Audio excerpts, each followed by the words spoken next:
আল্লাহ পাক রব্বুল আলামিন বলতেছেন মুমিনদেরকে তোমরা আমাকে ভয় করো। কেমন ভয়?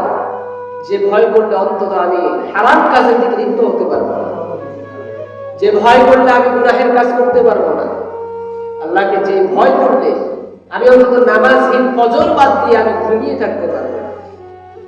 আবার পরবর্তীতে আল্লাহ তাআলা বলতেছেন যে মুমিন না হলে তোমরা কবরে আসে। এখন প্রশ্ন হলো, নামাজ পড়লেই যে মুমিন, নামাজ পড়লেই যে হাজি গাজী, হজ করলেই যে একটা কবরে হল আল হাজ, তা কিন্তু নয়। খেয়াল রাখবেন, হজ কিন্তু বড় সহজ একটা জিনিস। কিভাবে সহজ? আপনি লক্ষ টাকা দিয়ে হজ করবেন, কবুল হতেও পারে নাও হতে পারে, সন্দেহ। তবে আপনার আমার নিজের ঘরের মধ্যে কিন্তু হজ আছে, পিতা এবং মাতা।